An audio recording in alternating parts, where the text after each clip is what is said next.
Hello guys, तो स्वागत है आप सभी का पीएस एक्सप्लेन चैनल में। Ayush Patil, thank you for ₹40 super chat. तो चलिए स्टार्ट करते हैं। लास्ट एपिसोड में हमने देखा था टोनी ने डेजी से शो के लिए बात करी होती है, लेकिन डेजी ये बोल के मना कर देती है कि जब तक मेरे पास में कोई नया मैनेजर नहीं आता ना, मैं किसी भी काम के लिए हाँ नहीं बोल सकती। टोनी बोल रहा होता है हाँ, इसमें कोई भी दिक्कत नहीं है, अभी ना मेरे को भी शो की प्रिपरेशन करने में काफी सारा टाइम लगेगा। वैसे मौसम काफी ज्यादा खराब हो चुका है, इसी वजह से हमें जल्दी घर जाना चाहिए। लेकिन तभी उन लोगों की तरफ तेजी से बढ़ते हुए गाड़ी आने लगती है, जो कि उनके बॉडीगार्ड को उड़ाते हुए उनकी तरफ बढ़ रही होती है। अपने सामने कार को आते हुए देख टोनी बोल रहा होता है अगर मैंने इसको अपने हाथों से नहीं रोका ना, तो ये पक्का से हम लोगों को ठोक देगी। लगता है कि मुझे अपने स्टैंड को ना थोड़ा सा दुनिया को शो करना ही होगा। ये गाड़ी मेरा तो कुछ भी नहीं बिगाड़ पाएगी, लेकिन यहाँ पे डेजी को इसे काफी नुकसान हो सकता है।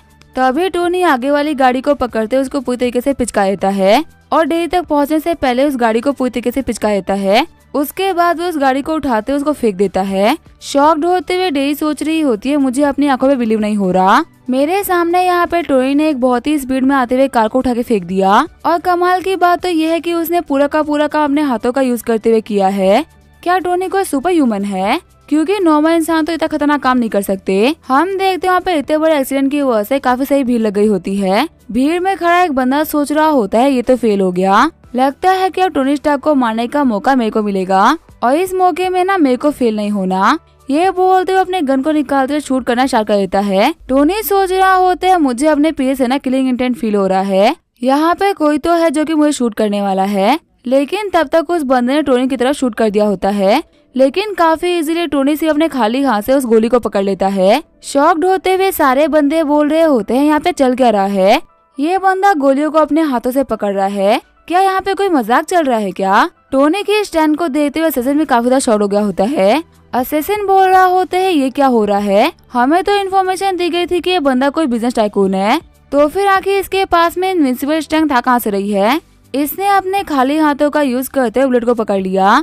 वही मेरे साथी असिस्टेंट के कार को इसने ऐसे पिचकाया जैसे कि कोई पिचकारी हो। आखिर अपने खाली हाथों से बंदा इतने खतरनाक स्टंट कैसे कर पा रहा है? ये करने के लिए ना बहुत ज्यादा स्ट्रेंथ चाहिए। टोनी सोच रहा होता है तुम्हारे एक्सप्रेशन बता रहे ना कि तुम बहुत ही डिसअपॉइंटेड हो, और अगर मैंने यहाँ पे तुम्हें नहीं मारा ना तो ये चीज आगे निकल जाएगी कि मैं अपने हाथों से क्या कर सकता हूँ। तुम्हें तो यहाँ पे मरना ही होगा, तुम्हें अपने दोस्त को ज्वाइन करना ही होगा। ये बोलते हुए टोनी उस बुलेट को असिस्टेंट की तरफ फिर से फेंक देता है और हम देते बुलेट रखने की वजह से असिस्टेंट वहीं में मर जाता है। शॉक्ड होते हुए डेजी बोल रही होती है कि ये हो क्या रहा है? अपने हाथों से गोली को थ्रो किया और हाथों हाथ एक असिस्टेंट मारा गया। टोनी यहाँ पे जो भी कुछ शो कर रहा है ना, ये किसी नॉर्मल इंसान की स्ट्रेंथ तो हो ही नहीं सकती। एक पिचकी हुई कार, एक असिस्टेंट की डेड बॉडी, ये शो करने के लिए काफी है ना कि टोनी कुछ बहुत ही खतरनाक है। इसकी बिजनेसमैन वाली आइडेंटिटी ना सिर्फ एक कवर है। मैं ब्लडी रोज के साथ में काफी लंबे टाइम तक रही हूँ और उसके ना बहुत सारे कांडों के बारे में मेरे को पता है, पर किसी भी एंगल से ना वो टोनी जैसा नहीं था। टोनी सोच रहा होता है चलो ये तो काफी अच्छी बात है कि मेरे हाथों में ये चीज थी। वैसे एक नॉर्मल बुलेट में और एक राइफल की बुलेट में ना बहुत ही अंतर होता है। मेरे फिलहाल के स्टैंड के हिसाब से मैं राइफल की बुलेट को तो नहीं, लेकिन एक गन की बुलेट को तो इजिली पकड़ सकता हूँ।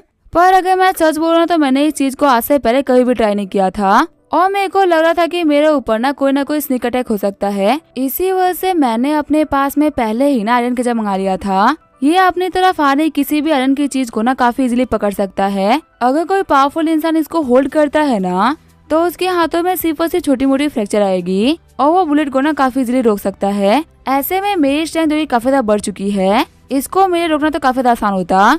मेरा तो यही मानना है कि अगर मेरे पास में स्ट्रेंथ है तो मुझे इसके लिए हीरो नहीं बनना, मेरे को सिर्फ और सिर्फ वही चीजें करनी है जो कि मेरे और मेरे सराउंडिंग के लोगों के लिए ना ठीक हो। डेजी सोच रही होती है कहीं मुझे सपना तो नहीं आ रहा ना, जिस बंदे के ऊपर भरोसा करके मैंने अपनी जिंदगी की सबसे बड़ी रियलिटी उसको बताई है, उस बंदे की रियलिटी मुझे खुद नहीं पता।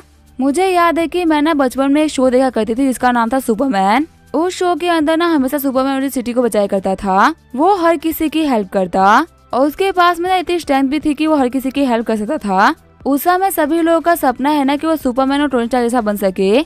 स्पेशली वहाँ की हर एक लड़की का सपना है ना कि उसका जो बॉयफ्रेंड वो सुपरमैन जैसा हो, जो कि किसी भी कंडीशन में उसको बचा ले और हमेशा अपनी गर्लफ्रेंड को सेफ रखे। लेकिन अभी मैं जिस बंदे को देख रही हूँ ना, उसका नाम टोनी स्टार्क है और इसके पास में स्ट्रेंथ ना सुपरमैन जैसी है। मैंने फिक्शन मूवी के अंदर काफी सारे सुपर हीरोज को देखा है, लेकिन रियल लाइफ में ना पहली बार सुपर हीरो को देख रही हूँ। और अगर मैं सच बोल रहा हूँ तो ये सुपर हीरो मेरा फेवरेट हो चुका है। हम देखते डेजी की अफेक्शन 30 पॉइंट से बढ़ गई होती है और उसकी टोटल अफेक्शन होती है 80 पॉइंट्स। वहाँ पे सभी लोग चीयर करते हुए बोल रहे होते आपने कमाल कर दिया। टोनी चिपकते हुए डेजी बोल रही होती है मिस्टर स्टार्क क्या सुपरमैन हो? आपको पता है मैंने आज इतना कमाल का इंसान ना कभी नहीं देखा। आप ना मेरे उस फेवरेट शो के हीरो से लगते हो जिसको मैं बचपन से एडमायर करते हुए आ रही हूँ। वैसे मैंने काफी सारे चाइनीज नॉवल को भी पढ़ा है। आपकी कंट्री में ना काफी सारे लोगों के पास में कल्टीवेशन की पावर होती है। अगर आपके पास में भी ये पावर है ना तो सच में काफी ज्यादा कमाल की बात है। वैसे आप थोड़ी देर पहले मुझसे किसी शो के बारे में बात कर रहे थे ना, मेंटोर की बात तो छोड़िए। अगर आप मेरे को सिर्फ उस शो के अंदर पार्टिसिपेट करने के लिए बोलेंगे ना तो मैं पार्टिसिपेट करूंगी। और रही बात पैसे की, तो अगर आप मुझे पैसे ना भी ऑफर करें तो भी कोई बात नहीं, आपके इनविटेशन को मैं एक्सेप्ट करती हूँ और मैं आपके शो को ज्वाइन करने के लिए ना कुछ भी करूंगी। मैं ना सबसे पहले एक मैनेजर को हायर कर लेती हूँ, उसके बाद में ना मैं सबसे पहले आपका कॉन्ट्रैक्ट साइन करूंगी। उसके बाद में देखा जाएगा क्या करना है और क्या नहीं। टोनी बोल रहा होता है अच्छा कैसी बात है, लेकिन थोड़ी देर पहले तो आप ही बोल रही थी कि आपको रिटायरमेंट लेनी है और अभी आप काम से ना काफी टाइम के लिए छुट्टी लेंगी और उस समय बैठ के रेस्ट करेंगी। आप तो ये भी कह रही थी कि अगर इन्वेस्टिगेशन की बात नहीं होती तो आप अभी तक गुस्सा में होती, और अब जबकि आपको पुलिस वालों की तरफ से क्लियरेंस मिलने ही वाला है तब आपको चाइना में रुकना है।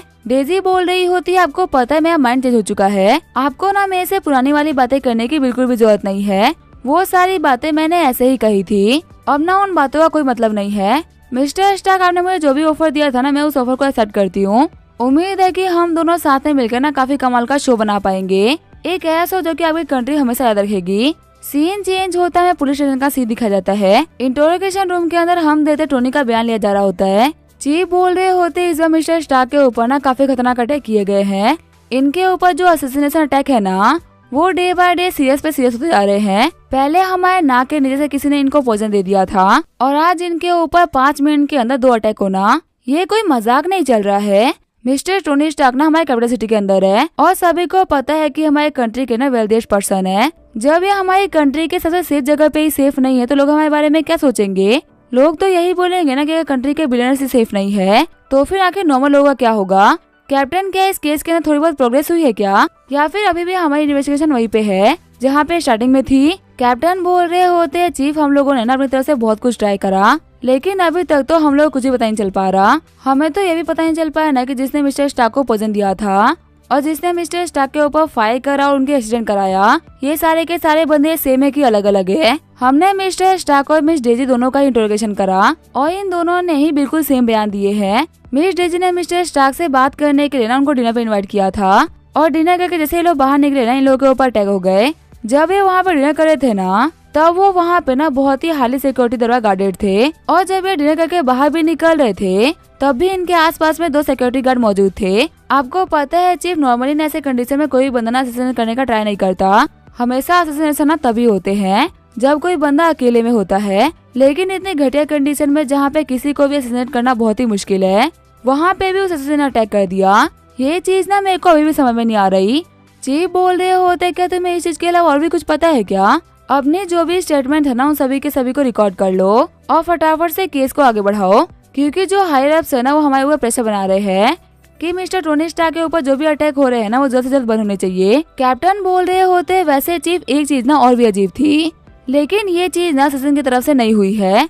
वहाँ भीड़ में खड़े कुछ लोगों ने बताया कि भीड़ में खड़े एक बंदे ने ना टोनी स्टार्क के ऊपर अटैक कर दिया और उसकी गोली को ना मिस्टर स्टार्क ने अपने हाथों से पकड़ लिया। उससे भी अजीब बात यह है ना कि जब हमें उस असैसिन की बॉडी मिली तो उसके सर के ऊपर ना गोली लगी हुई थी। काफी लोगों ने तो ये भी बोला है कि मिस्टर स्टार्क ने उस गोली को अपने हाथों से फेंक के उस बंदे के सर में छेद कर दिया। इसी वजह से मेरे को मिस्टर स्टार्क के ऊपर ना थोड़ा सस्पेक्ट हो रहा है। ये काम नॉर्मल इंसान तो नहीं कर सकते ना। चीफ बोल रहे होते क्या तुम उनको सस्पेक्ट बोल रहे हो? आखिर तुम कैसी फालतू बातें कर रहे हो? मिस्टर स्टार्क हमारी कंट्री के ना बहुत ही रिचेस्ट पर्सन है और रिच होने के साथ साथ तुम ऐसा ही बोल सकते हो कि वो बहुत ही फेमस ना इंटरनेट सेलिब्रिटी भी है। आज कंट्री के बच्चे बच्चे को ना उनका नाम पता है और इसी वजह से ना उनके बारे में काफी सारे रूमर्स उड़ते रहते हैं। जरा तुम्हें लोगों ने बयान दिया है ना उसके हिसाब से जो हमारे टोनी स्टार्क है वो कोई बहुत ही बड़े मार्शल आर्टिस्ट होने चाहिए थे, जिसने अपने मार्शल आर्ट टेक्निक का यूज करते हुए गन को रोक दिया और फिर उसके बाद में अपने हिडन वेपन का यूज करते हुए असैसिन को मार भी डाला। देखो कैप्टन, ये सब कुछ ना कहानियों में सुनने में काफी अच्छा लगता है और मैं ये बात भी मानता हूँ कि टोनी स्टार्क के बारे में लोग ऐसी बातें कर सकते हैं, पर याद रखो कि तुम एक पुलिस वाले हो, किसी की बकवास से भरोसा करना तुम्हारा काम नहीं है। मार्शल आर्ट का जमाना आज से कई सालों पहले जा चुका है और तुम आज ही बैठ के वो मार्शल आर्ट की पुरानी पुरानी किताबें पढ़ रहे हो। देखो तुम ना खुद को थोड़ा सा रेस्ट दो और इस बात को ना गांठ बांध के रख लो कि भले ही कोई भी इंसान कितना ही पावरफुल क्यों नहीं हो जाता, वो किसी को अपने हाथों से शूट नहीं कर सकता। कैप्टन बोल रहे होते लेकिन जी बाकी लोगों की सही बातें बोल के क्या ही मिल जाएगा।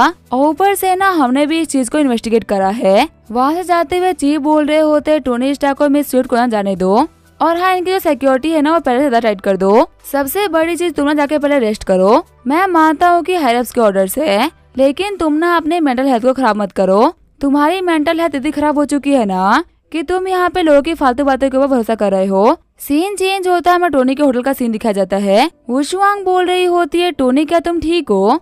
तुम्हें पता है थोड़ी देर पहले ना मुझे पुलिस का कॉल आया था। उन लोगों ने बताया कि तुम्हें फिर से असैसिनेट करने का ट्राई किया गया है। आखिर यहाँ पे सब कुछ क्या हो रहा है?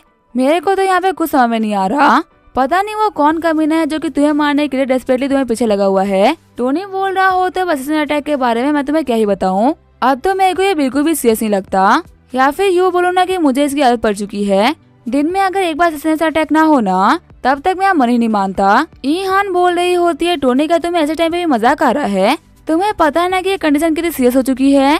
तुम्हारे ऊपर लगातार अटैक्स हो रहे हैं और यहाँ पे पुलिस वाले ना कुछ भी नहीं कर पा रहे। अभी तक ये बोलो कि तुम्हारा लक अच्छा है, इसी वजह से तुम्हें कुछ भी नहीं हो पा रहा। अगर तुम्हें एक सिंगल गोली ने भी छू लिया होता ना तो तुम अभी तक हॉस्पिटल के बेड पे होते। तुम्हें हमारे आंखों के सामने चावा मारने का ट्राई किया जा चुका है और तुम इस चीज को लेके मजाक कर रहे हो। टोनी सोच रहा होता है वैसे अगर देखा है ना तो ब्लडी रोज को मरे हुए काफी कम टाइम हुआ है और जब मैंने वाइपर स्क्वाड को मारा था ना उसके बाद में ब्लडी रोज को आने में कम से कम 3 हफ्ते लग गए थे, जबकि वाइपर स्क्वाड की तो रैंक भी 35 थी। वहीं जो ब्लडी रोज था वो तो ग्लोबल रैंकिंग में नंबर 5 पे था, लेकिन उसके मरने के बाद में ना सीजन को कोई डर है ही नहीं। वो लोग यहाँ पे इतनी जल्दी मेरे ऊपर अटैक करने के लिए आए हैं कि मेरे को लग रहा है ना कि कुछ ना कुछ तो अजीब है। नॉर्मली तो वो लोग मेरे को इतनी जल्दी मारने का ट्राई नहीं करते, और अगर ग्लोबल रैंकिंग नंबर 5 बंदा फेल हो चुका है तो उसके बाद में ये मिशन ना कोई ऊपर वाला बंदा उठाता, ना कि 2 नॉर्मल से असिस्टेंट। और ऊपर से देखा है ना तो पुराने वाले अटैक को काफी ज्यादा सोच समझ के किया गया था। वाइपर स्क्वाड का अटैक भी इतना तो कमाल का था ही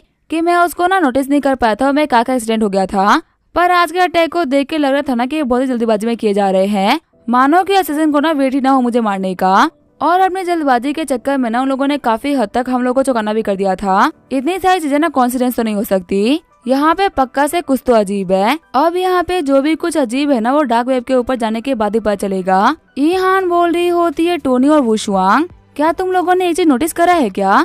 जब भी टोनी डेजी के आसपास में जाता है ना उसके ऊपर पक्का से कोई ना कोई खतरा जाता है। जितने भी उसके ऊपर बड़े बड़े अटैक हुए हैं ना उन सभी के अंदर डेजी कैसे न कैसे कनेक्टेड थी। 4 अटैक हुए हैं और चारों में ही ना डेजी लगभग टोनी के करीब ही थी। और मुझे लग रहा है ना कि टोनी ने जो पहले का बवाल खड़ा किया था वो बिल्कुल सही किया था। इतना सब कुछ ना कोइंसिडेंस तो नहीं हो सकता। डेजी स्वीट सच में ना काफी ज्यादा हाईली सस्पिशियस है। अगर यहाँ पे वो सब कुछ जानबूझ के नहीं करवा रही ना तो पक्का से इसके अंदर उसका कुछ ना कुछ तो रोल है ही। टोनी बोल रहा होता है अगर ऐसा कुछ भी होगा तो इन्वेस्टिगेशन में पता चल ही जाएगा। अब हम यहाँ पे खुद से बैठ के क्या सोचे कि यहाँ पे किसने क्या किया है। शॉक्ड होते हुए वुशुआंग बोल रही होती है तुम्हारे कहने का मतलब है कि डेजी जानबूझ के टोनी के करीब आने का ट्राई कर रही है। वैसे अगर देखा जाए ना तो टोनी को लेके उसके रिएक्शन हमेशा काफी ज्यादा अलग होते हैं।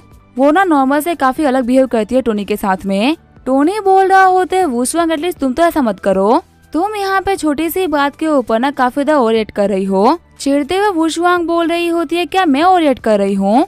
टोनी हम यहाँ पे सीरियस चीज के बारे में बात कर रहे हैं, क्या तुम थोड़ा सीरियस नहीं हो सकते? वैसे भी ये सब कुछ ना तुम्हारे बारे में ही है, तुम्हारे ही जान के ऊपर खतरा है। टोनी बोल रहा होता है मैं सीरियस हूँ, इसी वजह से मैं काम का काम कर रहा हूँ, बिना किसी बात के ना फालतू की कहानी नहीं बना रहा। इसी वजह से तुम लोग बिना मेरे काम के ना दिक्कतें खड़ी मत करो। तुम जो भी कहानियां बना रही हो ना तो कंटिन्यू रखो। चिढ़ते हुए वुशुआंग बोल रही होती है मैं कब से देख रही हूँ कि तुम अपने लैपटॉप पे लगे हुए हो, आखिर तुम इसके ऊपर कर रहे हो? तभी शर्माते हुए वुशुआंग बोल रही होती है आखिर तुम देख क्या रहे हो? तुम्हारी जान के ऊपर खतरा है फिर भी तुम ये सब देख रहे हो? टोनी मेरे को लगा नहीं था, तुम तो बहुत ही ठगी इंसान निकले। टोनी बोल रहा होता है देखो वुशुआंग तू ना फिर से हमें फालतू बातें कर रही हो। मैं ना यहाँ पे कोई ऐसी वही चीजें नहीं देख रहा, इसी वजह से ओवररिएक्ट करना बंद करो। असल में डार्क वेब को छुपाने के लिए ना एक कवर है जिसकी वजह से गलती से भी कोई मेरे पीसी के अंदर डार्क वेब के ऊपर लॉगिन ना कर सके। जैसे कि तुमने यहाँ पे रिएक्शन दिया ना, अगर कोई मेरे पीसी को चुरा लेता है तो भी ऐसे रिएक्शन देगा। वुशुआंग बोल रही होती है क्या डार्क वेब? ईहान बोल रही होती है मैं इस चीज के बारे में ना बहुत कुछ जानती हूँ।